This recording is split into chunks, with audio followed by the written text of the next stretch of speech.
Hello students, welcome back to my channel Vinay classes.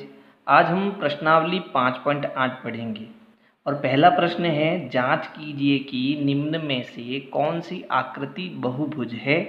यदि इनमें से कोई बहुभुज नहीं है तो कारण बताना है।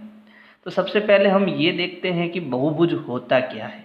तो बहुभुज जो है उसको हमने समझा था कि जब 3 से अधिक भुजाएं हैं और जब हम उससे बंद आकृति बनाते हैं तो उसको हम क्या कहते हैं, बहुभुज कहते हैं। तो बहुभुज की पहली शर्त क्या है? बहुभुज जो होता है उसकी पहली जो शर्त है,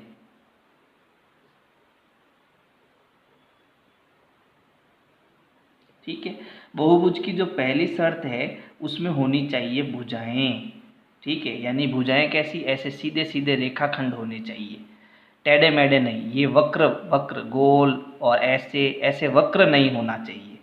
तो पहली शर्त क्या हो गई कि पहले तो उसमें होनी चाहिए भुजाएं, और जो भी उस भुजाओं से हम आकृति बनाते हैं वो आकृति कैसी होनी चाहिए? बंद होनी चाहिए।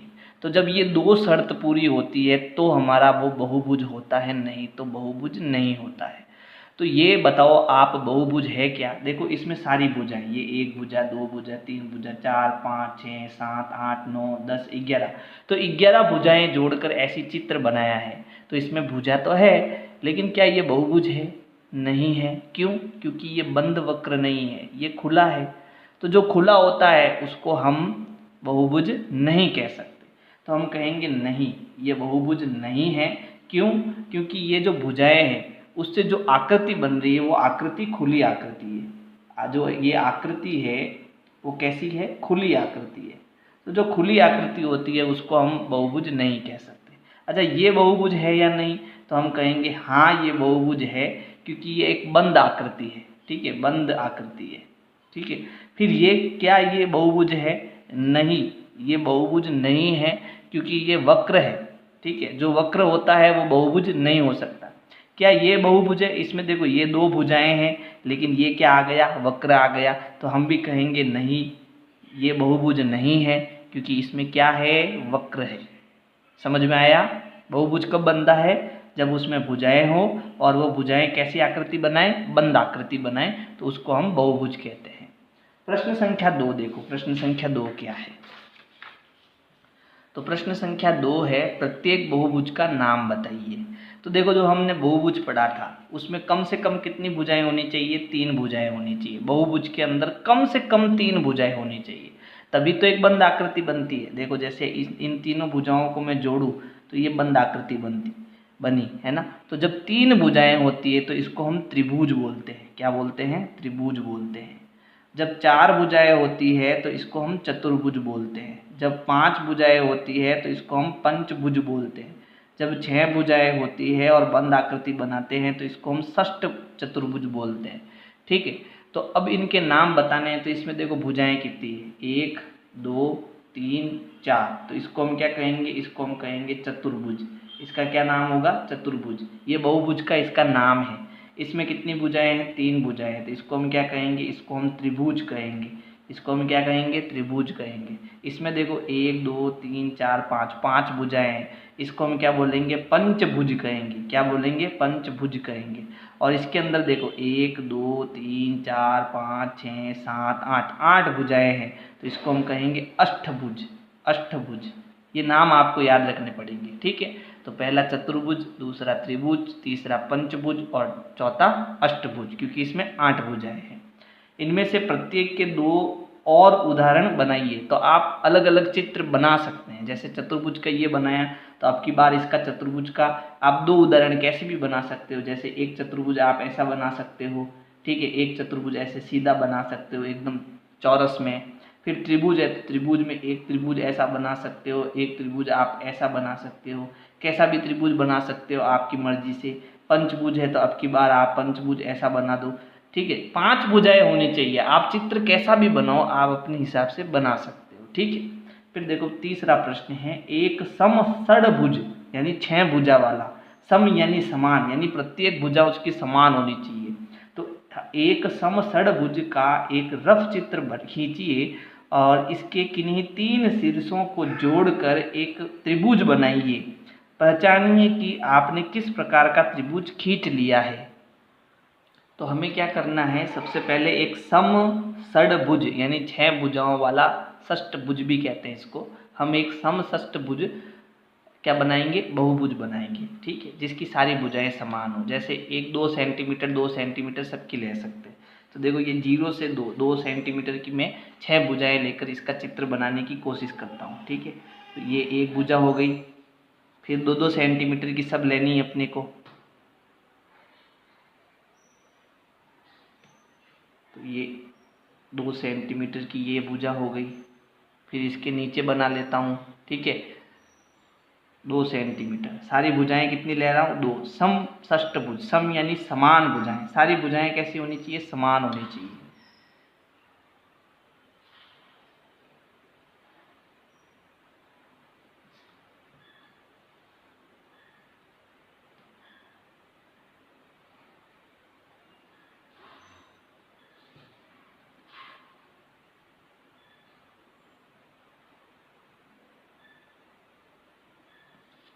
तो ये मेरे पास एक समषष्टभुज हो गया। सम यानी सारी भुजाएं समान, सम यानी सारी भुजाएं समान, और सारी मैंने कितनी ली, 2-2 सेंटीमीटर की ली, ठीक है, सारी भुजाएं 2-2 सेंटीमीटर की।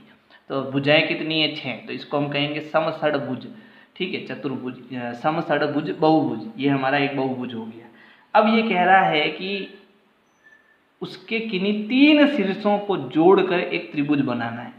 तो मुझे मान लो त्रिभुज बनाना है, शीर्ष मतलब ये ऊपर वाले भाग, ये कितने शीर्ष है, देखो ये ए शीर्ष, बी शीर्ष, सी शीर्ष, डी, ई, एफ। तो ये जो भी है, जो मैंने इंग्लिश में नाम लिखे हैं, ये इसके सारे शीर्ष है। मुझे 3 शीर्ष मिलाने हैं। मान लो ये एक एफ शीर्ष, सी शीर्ष और ई शीर्ष को मैं मिला लेता हूँ। तो मैंने इन सबको मिलाया, ठीक है, ये सारे जो है मैंने मिला दिए शीर्ष को। तो मुझे क्या मिल गया, एक त्रिभुज मिल गया। ये मेरे पास एक त्रिभुज बन गया। अब देखो इस त्रिभुज की विशेषता, ठीक है, जो मैंने ये त्रिभुज खींचा है वो किस प्रकार का त्रिभुज है, ये भी हमको बताना है। तो यहाँ पर देखो ये कोण कितने डिग्री का बना, 90 डिग्री का बना। मैंने आपको बार बार समझाया है कि जब सीधा एकदम कोण बनता है तो वो कितने डिग्री का होता है, 90 डिग्री का होता है ना। तो ये 90 डिग्री का एक त्रिभुज इसके अंदर बना। तो हम कह सकते हैं ये जो कोण सी ई एफ है, सी ई एफ है, वो कितना डिग्री है, 90 डिग्री है। तो अब हम ये कह सकते हैं कि ये जो त्रिभुज हमने बनाया है सी ई एफ, वो कैसा त्रिभुज है, एक समकोण त्रिभुज है। कैसा त्रिभुज है, एक समकोण त्रिभुज है, ठीक है। प्रश्न संख्या 4 है, एक सम अष्टभुज का रफ चित्र बनाइए। सम यानी समान, अष्टभुज यानी 8 भुजा वाला। तो हम एक रफ चित्र बना देते हैं। आप स्केल से बनाना, मैं ऐसे ही इसको ड्रॉ कर रहा हूँ, ठीक है। ये 1 2 3 4 5 6 7 और 8। तो ये एक अष्टभुज बनाना है आपको इस प्रकार से, ठीक है। फिर क्या करना है, देखो इस अष्टभुज के ठीक 4 शीर्षों को जोड़कर एक आयत खींचिए। तो इसके जो 4 शीर्ष होंगे, आप कोई भी शीर्ष ले लो, मैं जैसे ये 4 शीर्ष ले रहा हूँ, जब इसको मैं जोड़ूंगा तो मुझे एक क्या मिलेगा, एक आयत मिलेगा। ये ए बी सी डी क्या मिलेगा, एक आयत मिलेगा। तो आप ये घर पर अपनी कॉपी में करना, सारी भुजाएं 2-2 सेंटीमीटर की लेकर अष्टभुज बनाना और 4 शीर्षों को जोड़ना, तो आपको क्या मिलेगा, एक आयत मिलेगा, ठीक है। प्रश्न संख्या 5 है, किसी बहुभुज का विकर्ण उसके किन्हीं 2 शीर्षों यानी आसन्न शीर्षों को छोड़कर को जोड़ने से प्राप्त होता है, यह इसकी भुजाएं नहीं होती है। एक पंचभुज एक रफ चित्र खींचिए और उसके विकर्ण भी खींचिए। तो ये जो प्रश्न है उसको समझने की कोशिश करो। पहले प्रश्न क्या कह रहा है कि अगर आपको एक बहुभुज दे, जैसे मैं एक चतुर्भुज लेता हूँ, ठीक है, जैसे मैंने ये एक चतुर्भुज बनाया, इस प्रकार से आयत बनाया, मान लो ये आयत हो गया, चतुर्भुज हो गया। अब इसमें मुझे विकर्ण खींचने हैं। तो देखो आसन्न भुजाएं क्या होती है, पास वाली भुजा। तो ये भुजा और ये भुजा दोनों कैसी हो गई, आसन्न भुजाएं हो गई। फिर ये भुजा और ये भुजा दोनों कैसी हो गई, आसन्न भुजाएं हो गई। तो और ये जो पास वाले शीर्ष है, ये इसके पास में ये शीर्ष है, तो ये दोनों आसन्न शीर्ष, इसके पास में ये शीर्ष है, तो ये दोनों आसन्न शीर्ष, इसके पास में ये शीर्ष है, तो ये दोनों आसन्न शीर्ष हो गए। बात समझ में आई। तो आसन्न शीर्ष का मतलब होता है उसका पड़ोसी, पड़ोसी वाला शीर्ष आसन्न शीर्ष होता है। ठीक है। तो अब आसन्न शीर्ष को जब हम छोड़कर शीर्षों को मिलाते हैं तो हमारा विकर्ण बनता है। जैसे मान लो इसका आसन्न शीर्ष कौन है, इसका पड़ोसी, तो ये वाला इसका शीर्ष है, यानी ये दोनों आसन्न शीर्ष हो गए। तो अब इसको छोड़ो, अब दूसरा शीर्ष देखो कौन सा हुआ, ये वाला, तो इन दोनों को मिलाओ तो क्या बना, विकर्ण बना। तो विकर्ण ऐसे बनता है। अब मान लो कि मुझे ये शीर्ष है, तो इन दोनों के जो आसन्न शीर्ष है वो कौन से, ये भी इसके पास में, ये भी इसके पास में, तो इन दोनों को छोड़ो। अब कौन बचा, ये वाला बचा, तो इन दोनों को मिलाओ।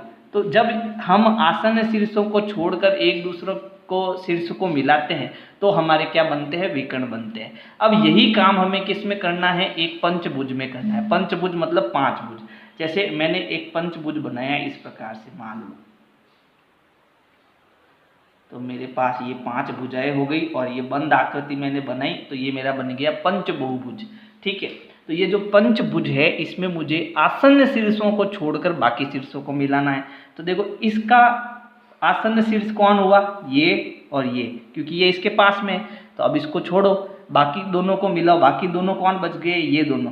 तो इन दोनों को जब हम मिलाएंगे तो इसके 2 विकर्ण बनेंगे, एक विकर्ण ये, दूसरा विकर्ण ये। ठीक है। अब इसको पकड़ो, अब इसके आसन्न शीर्ष कौन से होंगे, यानी पास वाले, एक तो ये होगा और एक ये होगा। तो इन दोनों को छोड़ो, बाकी दोनों को मिलाओ। तो बाकी दोनों कौन से हैं, एक ये है और ये एक ये है। तो ये विकर्ण बन गए आपके, इससे भी 2।